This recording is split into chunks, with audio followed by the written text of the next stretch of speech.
네. 지금 제가 말씀드리는 분들은 여러분이 개인적으로 아는 분들은 아니지만 실제로 제가 만나온 분들의 이야기를 좀 잠깐 하겠습니다. 여러분들이 모르고 또 만날 일이 없겠지만 이름을 밝히지는 않고요. 제가 만난 분 중에 A라는 사람이 있습니다. 이 A라는 사람은요, 굉장히 훌륭한 부모님 밑에서 자랐어요. 흔히 정말 주변에서 칭송받는 그런 훌륭한 부모님 밑에서 성장했는데, 어릴 때부터 이 사람은 그 부모님으로 인해서 나도 저렇게 돼야 된다는 생각을 하고 자랍니다. 나도 우리 부모님처럼 돼야지.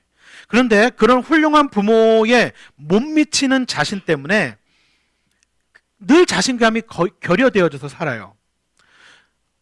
모든 사람들이 부러워할 만큼 좋은 학교도 갔고 좋은 직장을 가지고도 있는데요, 여전히 그 부모만큼은 되지 못했다는 사실 때문에 이 사람은 우울감에 시달리고 있습니다. B라고 하는 분이 있어요. 이 B라고 하는 분은요, 자신이 사교적이지 못한 자신의 성격이 마음에 들지 않아서 좀 이 성격을 어떻게 고칠까 해서 열심히 노력하지만 여전히 사람들 앞에 서면 오그라들고 말도 제대로 못하는 자신을 바라보면서 스스로 늘 못마땅해 합니다. 자기를 굉장히 못마땅해 해요.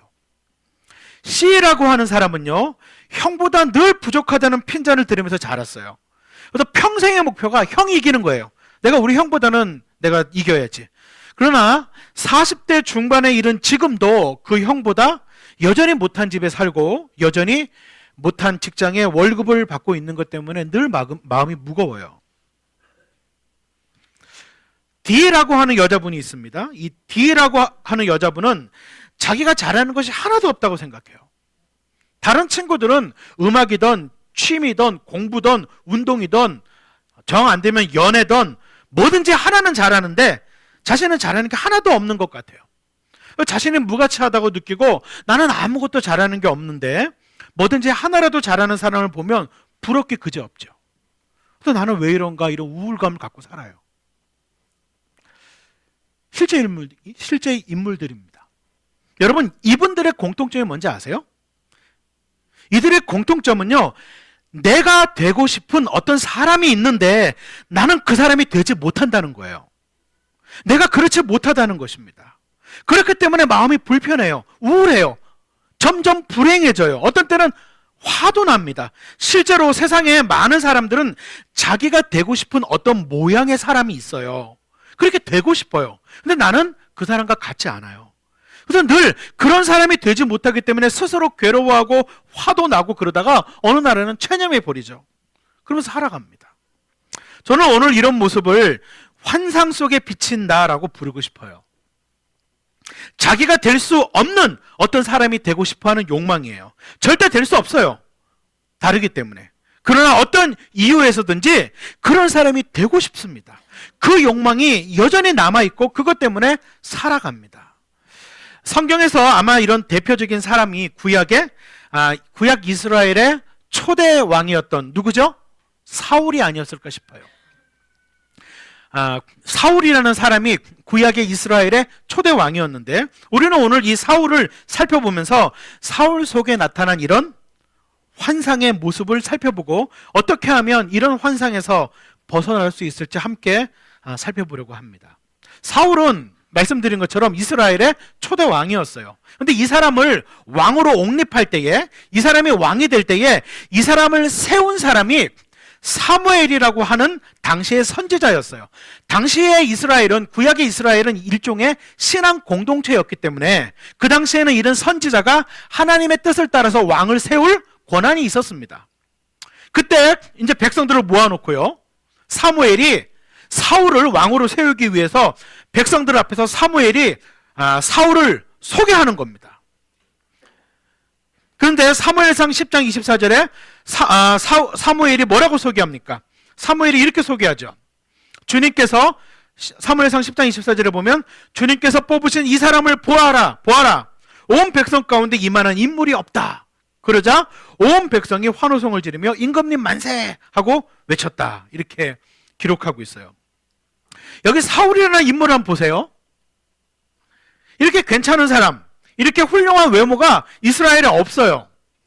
이 사울의 근사한 모습을 본 모든 사람들이 임금님 만세라고 환호성을 외쳤다는 거예요. 실제로 사무엘상 9장 2절에 보면 이 사울의 외모가, 이 사울의 모습이 어떤 모습인지 이렇게 묘사하고 있습니다. 사무엘상 9장 2절에 보면 그에게는 사울이라고 하는 아들이 있었는데 잘생긴 젊은이였다.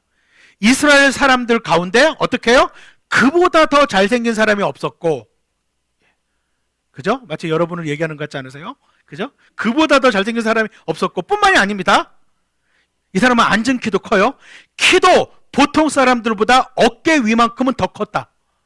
잘생겼는데 앉은 키가 작은 사람이 있잖아요. 근데 이 사람은요, 얼굴도 잘생겼는데 얼마나 잘생겼어요? 좀이 아니에요. 이스라엘 사람들 가운데 그보다 잘생긴 사람이 없었고 키도 보통 사람들보다 어깨 위만큼은 더 컸다. 사울은 잘생긴 데다가 키도 컸습니다. 딱 보면 눈에 띄어요. 군계 일학이라고라 할까요? 외모만 훌륭했던 것이 아니에요. 이 사람은요, 왕이 될 거라고 하는 사무엘의 이야기를 듣고 난 다음에는요, 이 사람은요 놀라운 영적인 체험도 합니다. 그러니까 영적인 경험도 있어요. 그리고 암몬 족속들과 전쟁을 해서 승리하기도 합니다. 실제로 그는요, 평생 동안 그 주변의 국가들과 전쟁을 하는데 사무엘상 14장 47절에 보면 이렇게 말씀하고 있어요. 사무엘상 14장 47절 제가 읽어드릴게요. 사방에 있는 원수들과 전쟁을 하였는데 어느 쪽으로 가서 싸우든지 늘 이겼다. 어때요? 전쟁 수행 능력이 대단해요. 잘생겼어요. 키도 커요. 영적인 체험도 있어요. 그리고 싸움만 했다면 이겨요. 전쟁 수행 능력도 있어요. 초기 왕정의 왕으로서 백성을 휘어잡고 나라를 건국시킬 수 있는 리더십도 가지고 있는 사람, 그 사람 사울입니다. 사울이라고 하는 사람 대단한 사람이에요. 출중한 외모에, 능력에, 영적인 체험에 이 모든 것을 다 가지고 있는 사람이 그 사람이었어요. 그런데 이 사람이 어떻게 할 수 없는 나락으로 떨어지는 일이 생겨납니다. 나락으로 빠져들게 되어져요. 그게요, 생각하면 아주 사소한 거였어요. 그것은 여러분이 잘 아시는 대로 다윗이라고 하는 소년과 관계된 이야기였습니다. 이 대단한 사울 왕이 블레셋이라고 하는 국가와 전쟁이 벌어져요. 그런데 이 블레셋에 여러분 잘 아는 거인 누구죠? 이 블레셋에 골리앗이라고 하는 거인이 나와서 이스라엘 백성들을 모욕하는데 사울도 그 앞에 나가지를 못해요. 대적하지 못해요. 이때 누가 나가요? 다윗이 나가요. 이때 다윗의 나이가 15세, 15살 전후입니다. 이 15살 전후한 미소년 다윗이 나가서 다윗이 돌파매질로 골리앗을 이깁니다. 쓰러뜨리죠. 그리고 블레셋 사람들을 전부 몰아내고 엄청난 승전을 거둡니다. 그리고 돌아왔을 때 사무엘상 18장 7절부터 8절에 보면 그 마을에 여인들이 여인들의 노래가 발성이 됐어요. 사무엘상 18절 7절부터 8절 같이 볼까요? 사무엘상 18장 7절부터 8절 우리 같이 한번 천천히 읽죠. 함께 읽겠습니다. 시작. 이때에 여인들이 춤을 추면서 노래를 불렀다. 사울은 수천 명을 죽이고 다윗은 수만 명을 죽였다. 사무엘상 18장 7절부터 8절이에요. 이 말에 사울은 몹시 언짢았다. 생각할수록 화가 치밀어 올랐다. 사람들이 다윗에게는 수만 명을 돌리고 나에게는 수천 명만을 돌렸으니 이제 그에게 더 돌아갈 것은 이 왕의 자리밖에 없겠군 하고 투덜거렸다. 승전하고 돌아왔을 때 성에 있던 모든 여인들이 춤을 추며 노래를 불렀어요. 근데 가사에 문제가 생겼습니다. 뭐라고 가사가 나와요? 다윗에게는 수만 명, 그죠? 사울은 수천 명을 죽였고 다윗은 수만 명을 죽였다. 지금까지는 이스라엘에 사울만한 사람이 없었습니다. 사울이 히어로였어요. 그런데 어느 날 갑자기 이 전쟁을 겪고 난 다음에 이 사울보다 훨씬 더 낫다고 하는 꼬맹이 하나가 나타난 거예요. 유소년에 불과한 다윗이었습니다. 그런데 그에 대한 시기가 생기기 시작했어요. 근데 여러분 잘 생각해 보셔야 돼요. 사실 지금 다윗이 인기를 누리게 된 것은 지금 이 다윗이 이렇게 사람들의 명성을 얻고 인기를 누리게 된 것은 하나님께서 사울에게 축복하셨던 것과 똑같은 방법으로 이 소년에게 하나님께서 축복하신 거예요.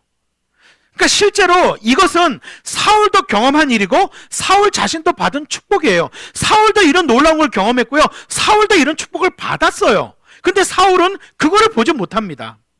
사울 자신은 이미 특별한 축복을 받았고 자기 자신에게 특별한 자질과 능력을 가지고 있는 사람인데 하나님이 그걸 주셨는데, 그런데 여기 꼬맹이 소년이 인기를 얻자 사울은 자기가 가지고 있는 그 많은 것들을 다 잊어버리고 다윗의 인기에 눈이 돌아갑니다. 저 사람이 나여야 되는데, 저 자리가 나여야 되는데, 제가 나여야 되는데, 나도 저 친구가 가지고 있는 저 인기를 누려야 할 텐데 하는 생각을 하기 시작해요. 그래서 이때부터 시기하는 마음이 들기 시작합니다. 자기의 떡보다 옆에 있는 친구의 작은 떡이 더 커 보이기 시작하는 거예요. 번민하게 되죠. 거기서 멈추지 않아요. 그 다음에 어떻게 하든지 이를 죽여야 되겠다는 악의가 생겨납니다. 그리고 실제로 이 사울의 나머지 인생은 다윗을 제거하려고 하는데 인생 대부분을 보냅니다. 참으로 어리석게 그지없는 일이죠. 여러분, 사울의 환상이라는 게 뭔지 아십니까?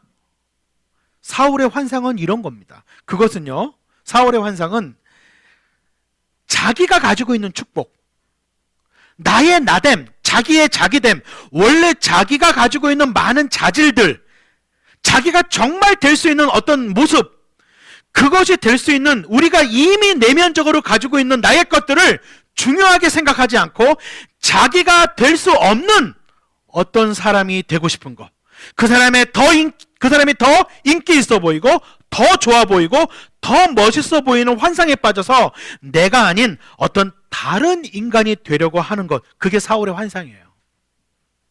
즉, 다시 말씀드려서 사울의 환상은요, 자기가 될 수 없는 자기가 되려고 하는 것이에요. 자기가 되어야 될, 내가 되어야 될 원래 하나님이 디자인하시고 하나님이 원래 만드신 그 모습, 진짜 자기 모습이 되려고 하는 것이 아니라 자기가 될 수 없는 어떤 다른 종류의 사람이 되려고 하는 것, 그게 사울의 환상입니다. 사람들은 이것 때문에 불행해요. 내가 아닌 다른 사람으로 살아가려고 하니까요. 이런 환상은요, 어릴 때부터 만들어져요. 뭔가 되겠다는 생각을 우리는 어릴 때부터 하게 되고 또 부모님이나 주변에서 우리에게 그렇게 뭔가 되도록 심어줍니다. 이거는 좋은 거예요. 나쁘지 않아요, 여러분. 이거는 건강하고 좋은 것입니다. 내가 나를 발견하고 내게 주신 꿈을 찾아가야 됩니다. 이거 좋은 거예요. 근데 문제는 뭐냐면, 문제는 주변에서 내가 될 수 없는 나의 모습을 만들어 놓고 그런 모습이 되라고 자꾸 강요하면 여기서 문제가 생겨요. 난 원래 조용하고 내성적인 아이거든요. 원래 태어날 때 조용하고 내성적인 아이예요. 그런데 너는 왜 남자애가 남자답지 못하니? 좀 나가서 놀고 사교적인 애가 되라고 애를 몰아내요. 나는 운동을 좋아해요. 움직이는 걸 좋아해요. 근데 형처럼 공부 잘하는 아이가 되라고 몰아내요. 부모가 나온 대학을 너도 나오라고 요구해요. 앞집에 뒷집에 애가 이렇다더라, 너도 그런 아이가 되라고 비교해요. 그래서 하나님이 주신 나의 천성, 하나님이 디자인하신 원래 나의 모습, 다른 그런 나의 모습과는 다른 모양으로 억지로 만들어져 가는 그런 상황에 놓이게 된다는 것입니다. 그리고 내가 아닌 다른 사람이 되지 못하는 것에 대해서 심지어 죄책감이나 무능력하다는 생각이나 가치 없다는 생각까지 하게 만들어져요. 그러니까 평생을 내가 누구인지 발견하지 못하고요, 평생을 남이 되기 위해 사는 사람이 굉장히 많습니다. 여러분, 내가 누구인지는 정작 몰라요. 근데 내가 남이 되려고 평생 애를 쓰며 살아요.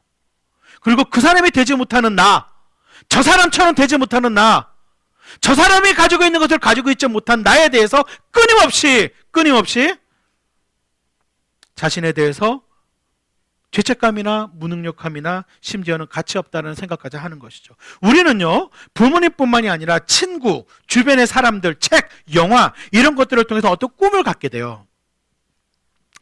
내가 되고 싶은 나의 모습을 추구하게 돼요. 좋은 거죠.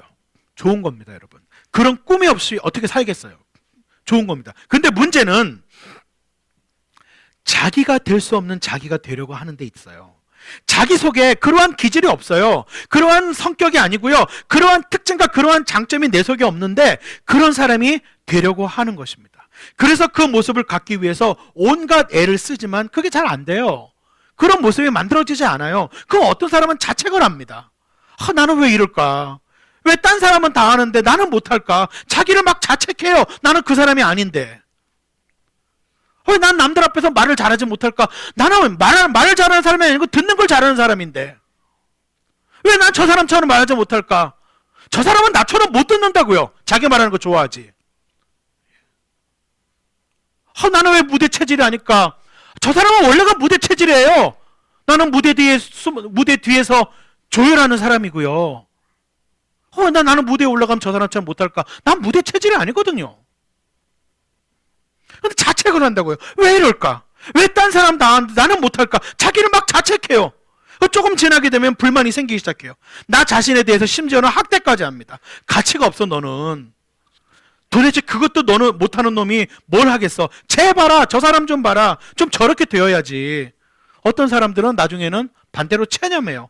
난 그냥 이렇게 살다가 죽을 거야. 이게 나야. 난 더 이상 나아질 게 없어.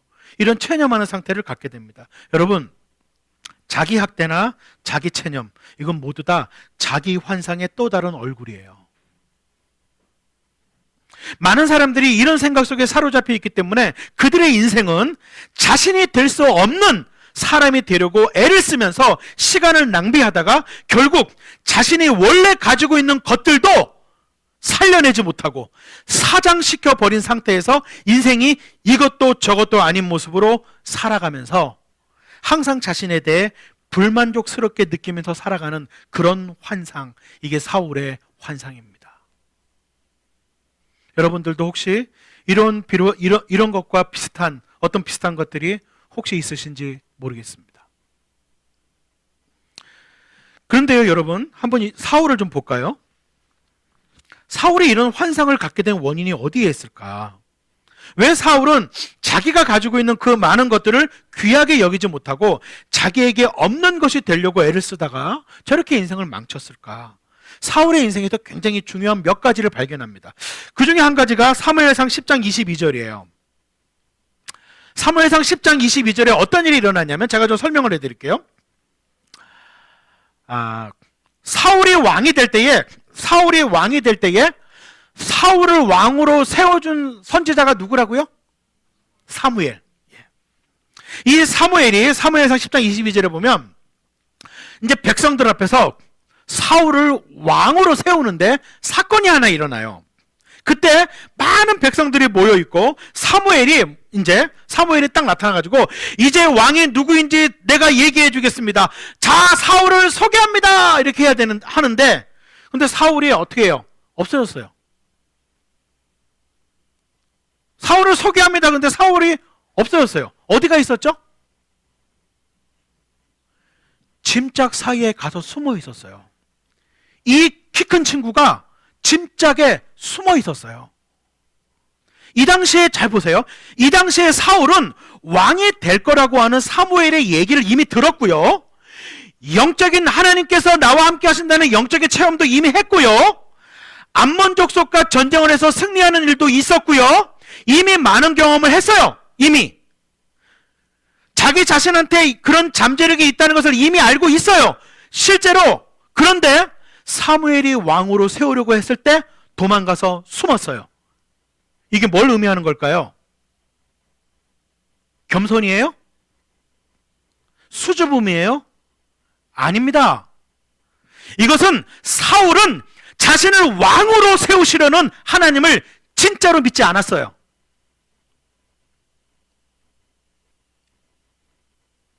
종교적인 행위와 종교적인 분위기 속에는 있었죠. 그러나 그를 왕으로 만드셔서 이스라엘을 이끌게 하시겠다고 하는 하나님의 말씀을 사울은 안 믿었어요. 내가 어떻게, 그리고 숨어버렸어요. 사울은 하나님을 믿고 있지 않아요. 이게 한 번만이에요? 아니요. 또 볼 수 있어요.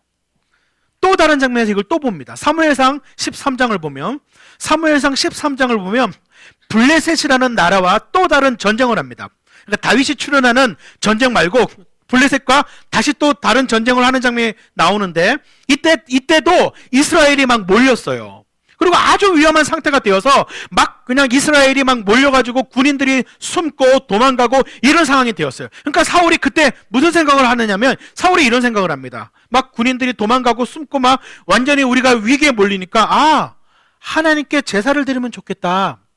사무엘 선지자가 와서 제사를 드려주면 백성들이 다시 용기를 얻고 모이게 될 것이다.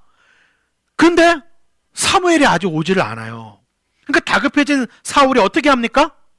자기가 제사를 지내요. 그 제사가 막 끝날 때쯤 되니까 사무엘이 옵니다. 그런데 사무엘이 엄청나게 책망을 해요. 아주 심각한 사건이 일어난 거예요. 왜냐하면 왕이 할 수 있는 일이 있고 선지자가 할 수 있는 일이 있는데 사울 왕이 자기의 전쟁을 위해서 하나님께 드리는 예배를 정치적인 목적으로 이용하는 거예요. 지금 이게 왜 여러분이 성경을 디테일하게 보지 않아서 그러는데요. 왜 사울이 사무엘이 오기 전에 구약의 제사는 우리 시대의 예배잖아요. 왜 예배를 드렸을까? 하나님께 정말 영광 돌리려고? 아니에요. 그 전쟁에서 지면 자기 왕권이 흔들려요. 그 전쟁에서 지면 자기 왕의 자리가 위태로워요. 하나님께 영광 돌리기 위한 제사가 아닙니다. 이스라엘 군인들을 다시 결집시키고 예배를 자신의 정치적인 목적으로 사용하려고 한 것이 사울이 한 것이었어요. 여러분, 이스라엘 백성들에게 구약 전체에 흐르고 있는 아주 중요한 신앙은 뭐예요? 이스라엘 백성에게 구약 전체에서 흐르고 있는 아주 중요한 신앙은 전쟁은 하나님께 속했다는 거예요. 그런데 사울은 자기가 이 전쟁을 수행한다고 생각합니다. 그래서 전쟁이 위험해지자 예배를 이용합니다. 사울은 진짜 하나님 중심 사람이 아니에요. 자기를 왕으로 세우신 하나님, 이스라엘을 이끄시는 하나님이 이 전쟁에서 우리를 이기게 할 것이라고 믿지 않고 있어요. 급하니까 제사라도 빨리 들어가지고 이스라엘 백성들의 마음을 모아가지고 전쟁을 해야 되겠다, 이 생각인 거죠. 또 그래요, 사울이. 사무엘상 15장 17절부터 19절에는 뭐가 나와요? 사무엘상 15장 17절부터 19절에 보면은 이번에는 이스라엘이 아말렉이라는 민족과 싸워요. 이 아말렉이라고 하는 사람들과 싸워서 크게 이깁니다. 이번에는 하나님이 함께 하셔서 크게 이겨요. 근데 그러고 난 다음에 하나님께서 뭐라고 말씀하시냐면 아말렉에 속한 것을 완전히 진멸해라, 이렇게 말씀하세요. 여기서 여러분 하나 좀 아셔야 될 것이 있는데, 하나님께서 이스라엘 나라를 통해서 주변 국가를 심판하실 때에는 이게 이스라엘을 편애해서 그런 것이 아니에요. 이스라엘을 편애해서 심판하는 것이 아니고요, 그들의 죄악이 너무나 크고 심각하기 때문에 이스라엘 민족을 통해서 심판하시는 거예요. 이게 반대도 마찬가지입니다. 성경을 읽어보면 반대의 경우도 마찬가지예요. 이스라엘이 나중에 도덕적으로 문제가 생기고 이스라엘이 하나님을 떠났을 때 똑같이 주변 국가를 통해서 이스라엘을 심판하세요. 그러니까 하나님은 편애하는 하나님이 아니고요, 하나님은 이런 역사적인 정황을 통해서 민족과 국가들이 잘못한 것들이 있으면 그것을 심판하시는 분이에요. 그래서 이 전쟁에서 사울이 이겼어요. 이겼단 말이에요. 근데 이기고 나니까 어때요? 이기고 나니까 거기 너무 양떼 소떼가 괜찮은 거예요. 거기 너무 좋은 소떼와 양떼가 있어요. 이걸 다 죽이긴 아깝잖아요. 하나님은 진멸하라고 했지만 이걸 다 죽이기 아깝잖아요. 그래서 싹 뒤로 빼돌립니다. 사울은 여전히 하나님을 믿고 있지 않아요. 그 전쟁을 자기 힘으로 치렀다고 생각해요. 이 전쟁에서 승리의 전리품들은 내가 취할 수 있다고 생각을 하는 것이죠. 여러분, 이게 뭔지 잘 생각해 보셔야 됩니다. 잘 보세요. 사울을 준수하게 만드신 분이 누구예요? 영적인 체험을 하게 하신 분이 누구예요? 전쟁 수행 능력을 주고 리더십을 준 분이 누구예요? 하나님이세요. 근데 사울은 하나님을 진정으로 인정하지 않아요. 왕이 될 때도 그는 하나님이 그렇게 왕으로 세우신 것을 여러 차례에 여러 갈등에서 말씀해 주셨지만 어떻게 해요? 뒤로 숨어요. 그건 겸손도 수줍음도 아니에요. 전쟁의 위기에 있을 때에도 분명히 선지자가 제사를 지내야 되는 걸 알고 있지만, 그것이 분명히 하나님 뜻인 걸 알고 있지만 자기의 목적을 위해서 하나님을 인정하지 않고 술수를 펴요. 전쟁에 승리했을 때도 자기 것을 빼돌려요. 하나님을 진짜로 믿고 있지 않아요. 자기가 왕이 된 것이 하나님이 주셔도 된 것이라 생각을 하지 않습니다. 여러분, 왜 사람들에게 사울의 환상이 생깁니까? 왜 사람들에게 사울의 환상이 생깁니까? 그것은 하나님이 자기에게 주신 것이, 하나님이 나에게 주신 것이 하나님께도 주신 이 소중하고 특별한 것이라는 것을 잊어버리고 그것이 내 거라고 생각하는 데서 시작돼요. 이게 내 거니까 좀 더 있으면 좋지 않을까? 하나라도 더 있으면 좋지 않을까? 주변을 보니까 내가 가진 것보다 더 좋아. 그것도 있어야 되지 않아요? 그래서 실제로 하나님이 내게 주신 게 뭔지도 잊어버리고 주변에 있는 것들을 덕지덕지 모아서 그것이 자기가 될 수 있는 것처럼, 그렇게 되면 자기가 행복할 것처럼 사람들이 생각한다는 거죠. 여러분 아세요? 하나님이 여러분에게 주신 성격은 뭡니까? 하나님이 여러분에게 주신 재능은 뭔가요? 하나님이 여러분에게 주신 축복은 뭔가요? 하나님이 만드신 여러분은 어떤 사람인가요? 하나님이 원래 나에게 디자인하신 내 모습은 어떤 건가요? 아세요?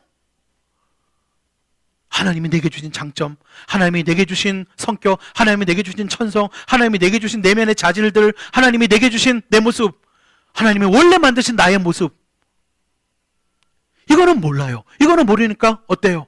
이것도 가져와야 되고 저것도 가져와야 되고 이것도 가져와야 되고 덕지덕지 붙여서 뭐가 되고 싶은데 나중에 가면 아무것도 못해요. 이게 인생이라는 거예요. 많은 사람들이 사는. 사람들은 이런 환상에 빠져 있습니다. 자기 속에 있는 아름답고 귀하고 자기만이 될 수 있는 어떤 모습들에 대해서 집중하기보다는 자기가 될 수 없는 어떤 존재가 되기 위해서 팔버둥 치면서 시간을 낭비하고 자기를 괴롭히고 평안을 잃어버리고 주변 사람들을 시기하고 주변 사람들과 잘못된 관계를 맺으면서 살아가는 경우들이 적지 않아요. 얼마나 시기를 많이 하고. 왜 시기해요? 저 사람이 되지 못하니까. 저 사람이 갖고 있는 저거 나도 가져야 되니까. 왜 시기합니까? 저 사람이 되고 싶어서. 왜 시기합니까? 저 사람이 가진 거 나도 갖고 싶어서. 여러분, 우리가 어떻게 이 사울의 환상에서 벗어날 수 있을까요? 첫 번째로 우리가 이 환상에서 벗어나려면 내 속에 있는 하나님의 디자인을 인정하고 발견해야 됩니다. 내 속에 있는 하나님의 디자인을 인정하고 발견해야 됩니다. 나에게 주어진 것들에 대해서 하나님의 주권을 인정해야 돼요. 사울의 정반대되는 인물이 있죠. 그가 누굽니까? 다윗입니다. 다윗이 시편 139편 139편을 썼는데 거기 13절부터 15절을 같이 한번 볼까요? 너무나 유명하고 우리가 너무나 잘 아는 구절이죠. 13절부터 15절 같이 한번 우리 천천히 한번 함께 읽도록 하겠습니다. 시작. 주님께서 내 장기를 창조하시고 내 모태에서 나를 짜 맞추셨습니다.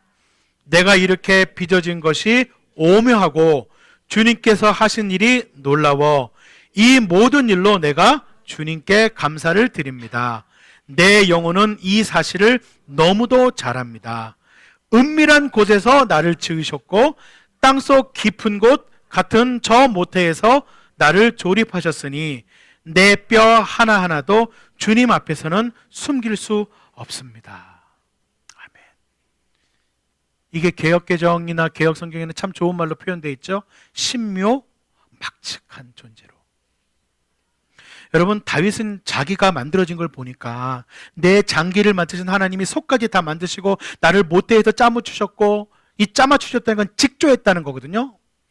이 천과 천을 직조하듯이 뭐 하나님이 진짜 사람을 뭐 이렇게 천으로 만들었다는 게 아니고요. 이게 비유예요, 비유. 지금 상징적으로 비유하는 거예요. 그러니까 직조하듯이 정성스럽게 빚었다는 것을 표현하는 게 못 짜맞추셨다고 표현하는 거예요. 나를 오묘하게 빚었다고 이야기합니다. 다윗은 사실은 그렇게 얘기하지 않을 수 있어요. 다윗은요 이렇게 말해도 돼요. 저는요 형들한테 중요한 일을 다 뺏기고요 들에 나가서 양이나 치래요. 나는 이런 별 볼 일 없는 존재예요. 이렇게 얘기할 수 있는 다윗이었는데 다윗은 그렇게 얘기하지 않아요. 많은 사람들은요 자기 자신을 형편없는 존재라고 생각합니다. 근데 그렇지 않다라는 거예요. 하나님이 한 사람 한 사람을 주의 깊게 디자인하시고 그분의 손으로 빚어서 만들었다는 것이 성경의 가르침입니다. 그래서 하나님이 원하시는 것이 뭔지 아세요? 나를 그렇게 만드셨기 때문에 우리는 대량 생산된 존재들이 아니고요 하나님이 낱낱이 따로따로 수제로 만들어진, 그것도 정성스럽게 빚어 수제로 만들어진 존재이기 때문에 하나님은 우리가 타인이 되기를 바라지 않아요. 우리가 다른 사람이 되기를 바라지 않아요. 하나님이 원하시는 것은 나를 그렇게 만드셨기 때문에 나만이 될 수 있는 내가 되기를 원한다고요. 내가 될 수 없는 다른 사람이 되기를 원하는 것이 아니라 나만이 될 수 있는, 내가 가지고 있는 그것으로서 될 수 있는 최선의 것이 되기를 하나님께서 원하신다는 것입니다. 그런데 사람들은 그거를 발견하지 않아요. 그리고 자기가 될 수 없는 사람이 되려고 애를 쓰다가 안 되면 체념하고 자포자기하듯 인생을 살아가죠.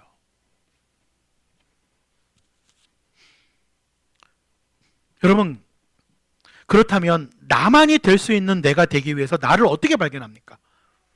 나만이 될 수 있는 나를 어떻게 발견해요?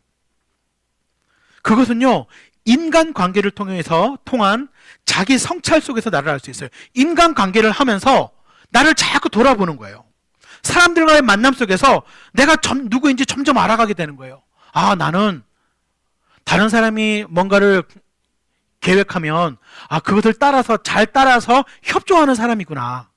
아, 나는 뭔가 사람들하고 모이면 가만히 있으면 내가 못 참고 내가 좀 나서가지고 뭘 하는 거를 내가 좋아하는 사람이구나.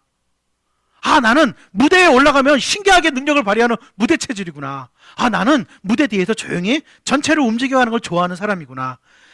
인간관계 속에서 자기를 성찰하면서 우리는 자신을 점점 알게 되어져요. 아, 나는 이렇구나. 나는 이렇게 만들어졌구나. 인간관계를 하면서 인간관계 속에서 뭐요? 자기를 성찰하면서 난 말하는 걸 좋아하네. 난 듣는 걸 좋아하네. 뿐만 아니라 여러 가지 일을 해보면서 자기가 뭘 잘하는지를, 뭘 좋아하는지를, 어떤 것을 잘 못하는지를 알게 돼요. 어떤 사람은요 꼼꼼하게 일을 챙기면서 하는 사람이 있어요. 일을 할 때 굉장히 꼼꼼해, 이 사람은요. 근데 어떤 사람은요 꼼꼼한 것과는 거리가 멀어요. 어떤 사람은요 속도가 굉장히 빨라요. 근데 어떤 사람은 속도가 느려요. 사람마다 달라요. 일을 해보면 내가 어떤 사람인지 자기가 발견하기 시작해요. 그러면서 자기의 장점들이 보입니다. 어떤 사람은 그렇게 얘기하는 사람이 있거든요. 저는요 장점이 하나도 없어요. 여러분, 장점이 없을 수가 없습니다. 모든 사람들에게는 장점이 있어요. 근데 장점이 있다는 것을 발견하고 자기 성찰을 계속하다 보면 뭘 발견하게 돼요, 여러분? 나의 장점을 발견하면서 자기 성찰을 계속하다 보면 우리가 알게 되는 게 하나 있어요. 그건 뭐냐면 장점의 반대면이 약점이라는 것을 알게 되어져요. 여러분, 적극적이고 외향적인 사람들은 그게 장점이잖아요. 근데 이 사람들은 결정을 성급하게 내리는 약점을 가지는 경우가 많아요. 그래서 막 진행하다가 후회하죠. 빠른 게 장점인데 실수가 많아요. 반면에 어떤 사람은요 내향적이고 생각을 깊이 하고 꼼꼼합니다. 이런 사람들은 결정을 빨리 내리지 않기 때문에 실수는 적어요. 근데 진도가 느리죠. 속도가 느려요. 중요한 순간을 놓쳐요. 그래서 여러분, 장점과 약점은 동전의 양면과 같은 거예요. 문제는 내가 가지고 있는 장점을 어떻게 발전시키고 내가 가지고 있는 약점을 어떻게 최소화할 것인가, 그게 중요한 거죠. 어떤 사람들은 그런다고요. 저는 이런 사람을 종종 만납니다. 얼마 전에도 만났어요. 이런 말을 한 사람이 있어요. 저는요 목사님 잘하는 게 아무것도 없어요. 저는 뭐 하나 좀 잘하고 싶은데 잘하는 게 없어요. 그럼 제가 이렇게 물어보죠. 그러면 특별히 못하는 것도 없으시죠? 그럼 네, 그래요. 여러분, 저 특별하게 잘하는 게 없어라고 말하는 사람한테 물어보세요. 그럼 특별히 못하는 거 있냐고. 특별히 못하는 게 없대요. 그게 장점이에요. 그 사람은요 뭐든지 대강 다 잘하는 게 그 사람 장점이라니까요. 여러분, 뭐든지 대강 다 잘하는 게 이거 장점 아니에요? 여러분, 이런 사람들은요 특별히 뭐 하나를 잘하는 것은 없지만 골고루 대강 다 잘해요. 사람들마다 자기가 만들어진 독특한 디자인이 있어요. 뭐 하나만 잘하는 사람, 뭐 하나는 잘하는 게 없지만 대강 다 잘하는 사람. 자기만이 될 수 있는 그런 자질들, 사람들마다 자기가 만들어진 독특한 디자인이 있어요. 자기만이 될 수 있는 그런 자질들을 자기가 가지고 있습니다. 이런 것을 알기 시작하면 어느 시점부터 자기 자신이 자랑스러워져요. 여러분, 내가 가진 것을요, 부모님께 물려받았다고 생각하지 마시고요, 내가 가진 것을 못 배워서 그렇다고 생각하지 마시고요, 내가 가진 것을 인생을 이렇게 살아서 그렇다고 생각하지 마시고요, 내가 가진 것을 하나님이 주셨다고 생각하십시오. 그게 사실이니까요. 우리는 내가 가진 것을 하나님이 주셨다고 생각하기보다는 내가 가진 것을 남과 비교하면서 저거를 가지려고 평생 애를 써요. 그러니까 하나님이 내게 주신 것이 내가 안 믿는 거예요. 하나님, 에이, 이따위 걸 하나님이 주셨겠어? 에이, 하나님이 주신 게 이렇게 시시한 거겠어? 에이, 하나님이 주신 것이면 뭐 이 정도겠어? 야, 하나님이 주셨다면 내가 김연아처럼 스케이트 탔겠지. 내가 하나님이 주셨다면 유현진처럼 야구했겠지. 내가 동네에서 겨우 야구, 동네에서도 내가 겨우 야구 조금 잘하는 이게 하나님이 주신 거야? 하나님이 뭐 이렇게 째째하게 이것밖에 안 줘? 하나님이 주려면은 세계 최고는 돼야지. 우리 이렇게 생각하다 보니까 하나님이 내게 주신 걸 몰라요. 하나님이 내게 주신 걸 못 믿어요. 그러니까 자꾸 김연아한테는 하나님이 주셨는데 나한테 안 준 것 같고, 유현진한테는 하나님이 주신 것 같은데 나한테 안 준 것 같고, 저 집에 부잣집에 저 집은 하나님이 주신 것 같은데 나한테는 안 준 것 같죠. 왜요? 내게 주신 하나님이 주신 것을, 소중하고 귀한 것을 못 믿으니까. 사람은 이것을 알기 시작하면 어느 시점부터 자기 자신이 자랑스러워져요. 아, 나한테는 이런 게 있었어. 아, 나한테 있는 이거 참 괜찮은 거네. 자기 자신을 좋아하기 시작해요. 그뿐만 아니라 자기 주변에 있는 사람들의 장점도 보이기 시작해요. 자기 자신의 장점이 자랑스러워지면 점점 다른 사람이 필요하다는 것을 알기 시작해요. 아, 딴 사람이 필요하구나. 내가 모든 걸 할 수 있는 게 아니구나. 나와 함께 이 일을 해나갈 사람들이 필요하구나. 함께 인생을 살아갈 사람들이 필요하구나. 이런 것들을 알아가기 시작해요. 첫 번째가 뭐라고요? 첫 번째 필요한 거, 사울의 환상에서 벗어나려면 내 속에 있는 하나님의 디자인을 인정하고 발견하는 거예요. 뭐요? 내 속에 있는 하나님의 디자인을, 내 속에 하나님이 주신 것을 인정하고 발견하는 겁니다. 두 번째요. 두 번째는 내 삶의 지나온 여정 속에 숨어있는 하나님의 뜻을 발견하셔야 돼요. 두 번째가 내 삶의 지나온 여정 속에 숨어있는 하나님의 뜻을 발견하셔야 돼요. 여러분, 우리가 지금 여기까지 살아올 때까지 내 삶을 바라보고 계신 분이 계셨다는 거예요. 나에게 일어난 이 모든 일들은 우연이 아니라는 거예요. 우리의 과거에 일어난 이 많은 일들이 실제로 하나님이 손대시고 계시는 일이었다는 거예요. 많은 사람들이 내 과거에 일어난 많은 일들에 하나님이 손대고 있지 않았다고 생각해요. 하나님이 무관심하다고 생각해요. 하나님이 내버려뒀다고 생각해요. 그러나 성경에 말씀하시는 것은 설사 그 사람이 믿고 있지 않다 할지라도 하나님은 사람들에 대해서 관심을 보고 계시고 그들 위해 다스리고 계시다고 말씀하고 계세요. 하나님은 다 살피고 내 모든 행실을 다 알고 계시다고 말씀하세요. 여러분, 인생에 일어났던 그 어떤 일들, 그것이 행복했던 일이든 불행했던 일이든 그 모든 일을 하나님이 알고 계세요. 내가 오늘의 지금의 내가 된 것은 내가 처음 만들어졌을 때 가지고 있었던, 내가 원래 가지고 있었던 나의 디자인, 하나님이 나를 만드셨던 디자인 위에 뭐가 더해졌어요? 내가 살아온 세월이 더해져서 오늘의 내가 만들어진 것입니다. 그렇다면 내가 살아왔던 그 세월은 무의미하지 않아요. 여러분들이 만일 특별한 축복을 받으셨다면요, 여러분 가운데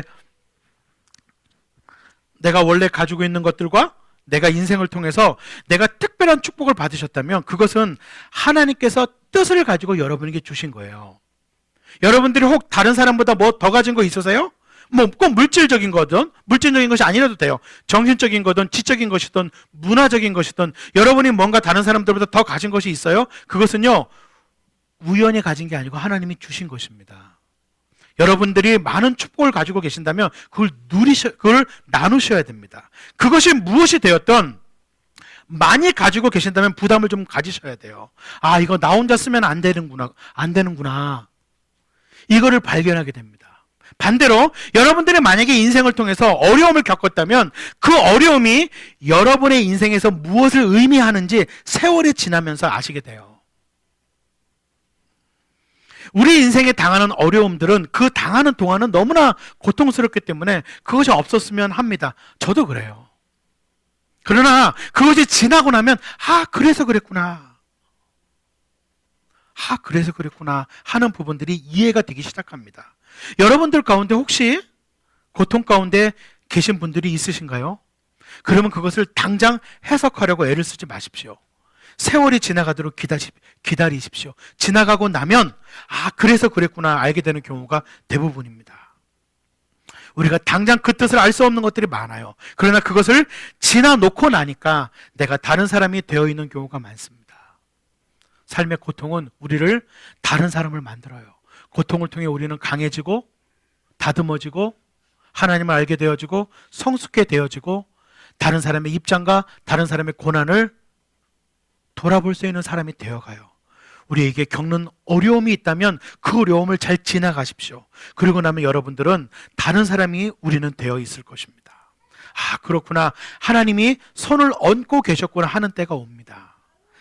내 삶에 지나온 여정 속에 숨어있는 하나님의 뜻을 발견하십시오. 나에게 일어난 모든 일들은 우연히 일어난 것이 아닙니다. 그것은 하나님의 주권 밑에서 일어나고 있는 일들입니다. 그것을 발견하셔야 돼요. 그리고 난 다음에 마지막은 그리고 나면 이제는 미래를 바라볼 수 있어요. 나를 앞으로 인도하시고 붙들어 주실 하나님에 대해서 우리가 의지할 수 있습니다. 여러분 시편 139편 9절부터 10절 한번 보시죠. 이거 우리가 같이 좀 보셔야 될 것 같아요. 시편 139편 9절부터 10절. 우리 한번 자매님들이 한번 읽어주시겠어요? 우리 한번 큰 소리를 한번 읽어주시죠. 우리 자매님들만. 시작.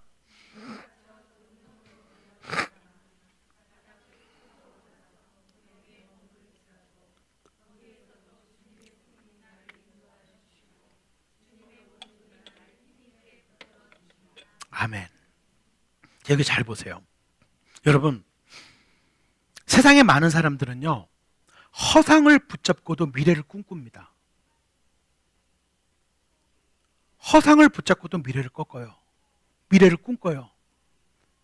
우리 여기에 젊은 사람들이 많지는 않지만 지금 현재의 내 몸을 보고 미래를 꿈꾸잖아요. 아버지처럼 어머니처럼 할아버지 할머니처럼 안 될 것 같죠. 근데 어떤 사람은 내 몸을 믿고 꿈을 꿔요. 내 건강은 영원할 거야. 어떤 사람은 내 돈을 믿고 꿈을 꿔요. 내 통장의 돈을 보면서 이거 영원할 거야. 어떤 사람은 자식을 보면서 미래를 꿈꿔요. 내 자식은 평생 내 곁에 있을 거야. 사람들은요, 허상을 보면서 허상을 붙잡고 미래를 꿈꿉니다. 그러나 우리가 하나님을 붙잡는 것은 허상이 아니잖아요. 하나님이 내 인생을 붙들고 계시기 때문에 우리가 담대하게 자신감을 가지고 미래를 바라볼 수가 있는 것이에요. 여러분, 하나님께 삶을 의존하는 거, 그걸 배우셔야 돼요. 왜냐하면 나를 그렇게 만드셨고 나를 여기까지 걸어오게 하신 분이 하나님이시고 그가 정말로 계시는 분이라면 그가 나를 이제 어디로 데리고 가실지가 기대가 되지 않으세요? 그 하나님, 나를 만드셨고 그 하나님은 나를 여기까지 인도해 오셨다면 그가 정말로 살아계신 분이시고 내가 그를 믿는다면 그가 내 미래를 어떻게 인도해 가실지 기대가 안 되시냐고요. 그러나 내가 원래 된 모습도 내 모습도 알지 못하고 지금까지 살아온 것도 다 우연이고 그렇다면 미래를 바라보는 우리는 불투명할 수밖에 없죠. 사랑하는 성도 여러분, 그리고 이곳에 함께 하신 우리 모두 여러분, 실제로 하나님께 의존하는 것이 세상에서 가장 쉬운 삶의 방식입니다. 다시 한번 말씀드려요. 하나님께 의존하는 것이 세상에서 가장 쉬운 삶의 방식입니다. 자기가 자신의 삶을 경영하려고 한다면 끊임없이 자기를 괴롭혀야 할 겁니다. 끊임없이 자기를 닥달해야 할 겁니다. 그래야 세상에서 살아남을 수 있을 테니까요. 그러나 크리스찬들에게, 그리스도인들에게 있어서 자신감은 뭐예요? 나는 최선을 다할 뿐이죠. 그 다음에는 하나님이 알아서 하실 거니까요. 그게 놀라운 평안이죠. 그게 놀라운 자유지요. 나는 내가 할 수 있는 최선을 다하면 나머지는 하나님이 하신다. 내가 할 수 있는 최선을 다했으니까. 하나님이 살아계시는데. 그래서 평안이 있는 거예요. 자유가 있는 거죠. 더 이상 내가 될 수 없는 나 이상이 되려고 하는 생각을 버리는 것입니다. 내가 될 수 있는 나, 그 나를 바라보는 건강한 시도를 하게 됩니다. 여기에는 자연스러움이 있고 자유가 있어요. 여러분, 나이가 오늘 이곳에 계시는 분들 중에는 50대, 60대, 70대 그 이상이 되시는 분들도 계시지만, 여러분, 나이가 많고 적음을 떠나서 10년 후에 여러분이 어떤 모습이 되어 있을까 생각해 보세요. 어떤 분들은 이렇게 말씀하시죠. 10년 후요? 아이고, 목사님, 내 나이가 지금 몇인데요? 10년 후 뭐가 달라지겠습니까? 여러분, 10년 후까지 죄송합니다. 혹 우리는 나는 시간 알아도 가는 시간 모르잖아요. 그러니까 자, 보십시오. 10년 후까지 뭐 사실 것 같으세요? 그럼 잘 생각해 보세요. 10년 후에 어디 가 계시겠어요? 하나님 품에 안겨 계실 거예요. 그럼 그 전까지 어떻게 사실 거예요? 하나님께 점수 왕창 따야 되지 않아요? 좀 속된 말로 표현하자면. 자, 10년 후가 안 보이세요? 내 나이가 지금 몇 살인데요? 10년 후에 어디 가 계시게요? 하나님 품에 안 계실 것 같아요? 10년 후에 하나님 천국에 들어가 계실 것 같아요? 괜찮아요. 그럼 그 나머지 기간 동안 뭐 하실래요? 하나님께 점수 왕창 따야죠. 안 그래요? 남아있는 이 기간에 뭐하고 사실 거예요? 여러분, 나이에 상관이 없어요. 적어도 그리스도인이라면 세상의 사람들은 마지막 장소가 무덤이에요. 그런데 그리스도인이란 건 뭐예요? 무덤 이후를 기대하는 사람이잖아요. 무덤 이후를 소망하는 사람이잖아요. 무덤 이후를 바라보는 사람이잖아요. 그런데 나이가 무슨 상관이에요? 미래를 꿈꿔야죠. 저는 내일 당장 제가 죽는다면 하나님 나라를 위해 오늘 사과나무를 심겠어요. 실제예요. 저는 그런 마음이에요. 내일 제가 당장 죽는다면 오늘 저는 하나님 나라를 위해서 사과나무를 심겠습니다. 아, 그러고 가야죠. 너 뭐 하다 왔니? 사과나무라도 심었습니다라고 해야 되지 않겠어요? 말씀을 맺겠습니다. 사랑하는 성도 여러분,